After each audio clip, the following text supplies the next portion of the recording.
हरे कृष्णा। अभी इस वक्त कोई आपके बारे में क्या सोच रहा है, ये रहेगा आज का टॉपिक। और दो डेक है, दोनों में से लेंगे 8 कार्ड्स। तो शुरुआत करते हैं कार्ड शफल करके। जनरल कलेक्टिव रीडिंग है, जिसका मतलब है शायद कुछ कार्ड्स आपके साथ रेजोनेट हो भी सकते हैं और नहीं भी, इट डिपेंड्स।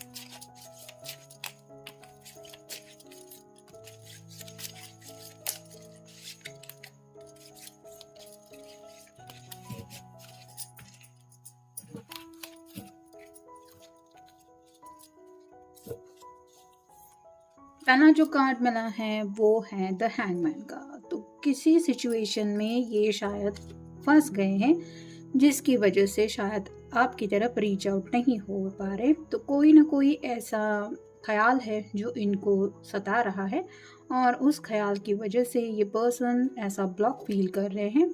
ये कम्युनिकेशन को लेके भी दिक्कत हो सकती है, या फिर आप दोनों के रिश्ते में कैसे आगे बढ़ना है ये भी उनको समझ में नहीं आ रहा, यानी कि स्टकनेस ज़्यादा है, उलझन काफ़ी है कि कैसे निकलेंगे इस मुश्किल से। फिर है द व्हील। यहाँ पे जैसे व्हील ऑफ फॉर्चून की बात आ रही है, तो उनको लग रहा है ये जो परफेक्ट टाइमिंग ज़िंदगी में हम कहते हैं वो आखिरकार कब आएगा। तो अभी इस वक्त जैसे उनके दिलो दिमाग में बातें चल रही है वो है सिचुएशन से तो निकलना चाहते, लेकिन परफेक्ट टाइमिंग नहीं मिल रहा है, यानी कि थोड़ा सा बुरा वक्त इनको लग रहा है ज़िंदगी में चल रहा है, जिसकी वजह से इनकी मर्जी के मुताबिक कुछ भी बातें नहीं हो पा रही। फिर है पेज ऑफ पेंटिकल्स और साइन टॉरस वर्गो या फिर कैप्रिकॉर्न। ये कार्ड रिवर्स आए हैं, जिसका मतलब है कि ये पर्सन दुविधा से तो निकल रहे हैं, यानी कि जैसे ये स्ट्रेट कार्ड होता है कन्फ्यूजन का, तो आप कह सकते हैं कि कन्फ्यूजन तो नहीं है, मतलब क्लैरिटी तो उनको मिल गई है, और जिस वजह से शायद कुछ फैसला ऐसा लेना है जिसको लेके ये सोच रहे हैं कि अगर स्टक है तो उससे निकलने के लिए सॉल्यूशन भी है, लेकिन वो सॉल्यूशन लेने के लिए कोई कदम तो बढ़ाना पड़ेगा। फिर है ace of swords, air sign Gemini Libra या फिर एक्वेरियस की एक कार्ड भी रिवर्स आया है, जो बताता है कि कुछ ना कुछ तो बातें ही आपसे करना चाहते हैं, लेकिन कम्युनिकेशन को दिक्कतें आ रही हैं क्योंकि ये कार्ड रिवर्स आया है। फिर है seven of swords, air sign Gemini Libra या फिर एक्वेरियस, ये कार्ड भी रिवर्स आए हैं, जिसका मतलब है कि अगर अब तक ये पर्सन काफ़ी कुछ बातें आपसे शेयर करने से हिचकिचा रहे थे, तो राइट नाउ ये सोच रहे हैं कि कभी ना कभी तो बातें आपके सामने आनी हैं या फिर आपको बताना ही है, तो व्हाई नॉट नाउ। तो आप कह सकते हैं कि खुद को प्रिपेयर कर रहे हैं आपसे कम्युनिकेशन करने के लिए। फिर है द डेविल, कैप्रिकॉर्न का कार्ड है, तो ये कार्ड भी रिवर्स आया है, जो बताता है कि कंट्रोल इशू से ये बाहर निकल रहे हैं, क्योंकि स्ट्रेट कार्ड में होता है दोनों चेन से बंधे हुए हैं, कोई भी एक दूसरे से दूर नहीं जा रहा। तो अगर कुछ हालात कंट्रोल करने जैसे नहीं है और ये उनके ऊपर अपना काबू जमाने की कोशिश कर रहे थे कि हाँ मेरे मर्जी के मुताबिक सब कुछ होना चाहिए, तो अब इन्होंने, आप कह सकते हैं बिल्कुल, व्हील ऑफ फॉर्चून के नीचे ये कार्ड आया है, जो बताता है कुछ बातें इन्होंने वक्त के ऊपर छोड़ दी है, कि जैसे अभी अगर ये आपके साथ ज़िंदगी में आगे बढ़ना चाहते हैं और बढ़ नहीं पा रहे हैं, बहुत कोशिशों के बावजूद भी सक्सेस नहीं मिल पा रहा, तो शायद ये वही सोच रहे हैं कि परफेक्ट टाइमिंग का इंतज़ार तो करना ही शायद सही रहेगा।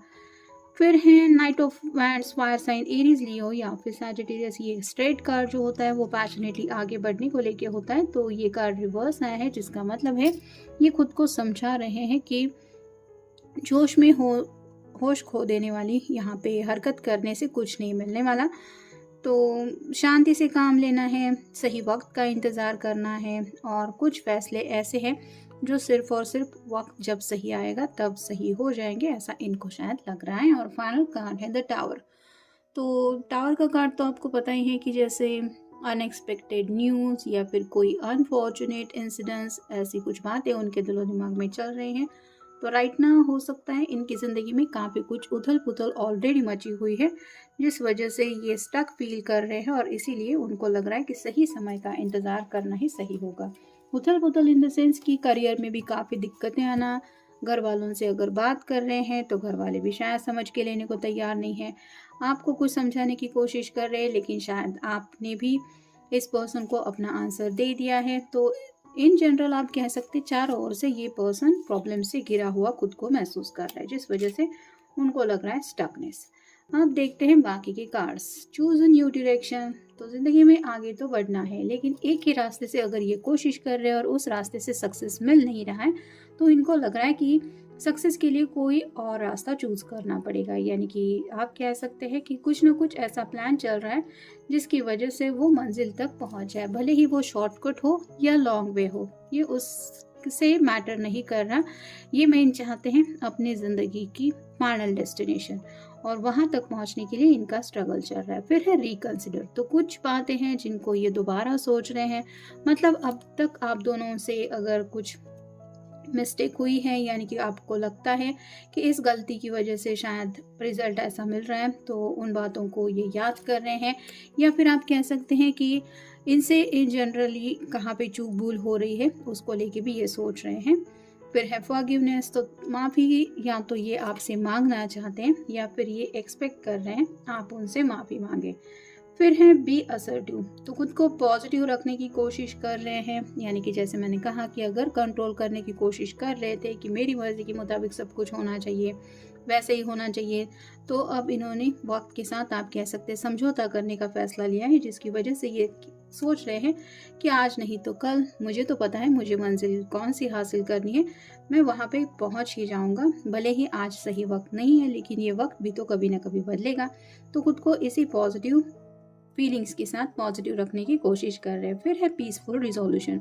तो राइट नाउ जो भी मसले चल रहे हैं वो उनको समझ में आ रहा है कि शायद गुस्से से तो ये बात बनने वाली नहीं है या फिर किसी और मसले से ये बात सुलझाई जा सकती है। तो ऐसा ही कुछ सोल्यूशन ये ढूंढ निकालने के बारे में आपसे शायद कुछ बात करना चाहते हैं जिससे आपको भी सुकून मिले और इनको भी। फिर है अनलाइकली।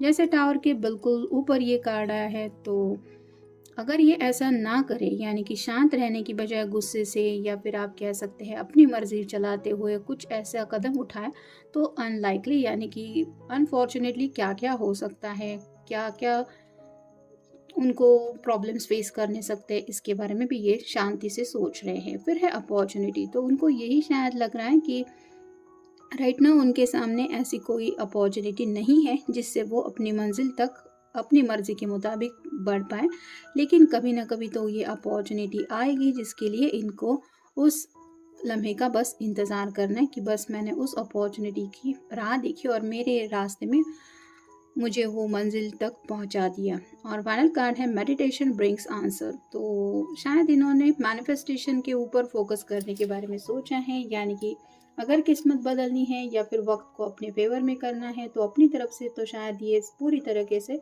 कोशिश कर चुके हैं। अब उनको लग रहा है थोड़ा ध्यान धरना, यानी कि स्पिरिचुअली डिवाइन से अगर कनेक्ट होंगे, कुछ दुआएं प्रार्थनाओं पे सच्चे दिल से अगर ये फोकस करेंगे तो डिवाइन उनकी प्रेयर्स सुन के इनको वो रिजल्ट ज़रूर देने में हेल्प करेगी जो ये चाहते हैं या जो ये चाहती हैं।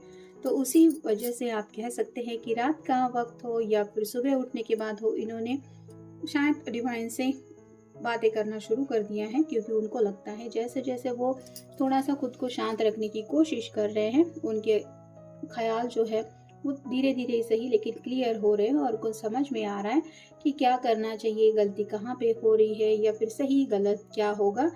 मतलब भले ही प्यार में आगे बढ़ना है क्योंकि डेविल का कार्ड भी आया है, तो सेक्सुअल थॉट्स भी हैं, लेकिन सही समय पे सब कुछ सही हो जाएगा। अभी ऐसा कुछ वो कदम नहीं उठाना चाहते जिसकी वजह से और भी ज़्यादा प्रॉब्लम बढ़े। तो यही था आज का रीडिंग। मिलेंगे नेक्स्ट रीडिंग में।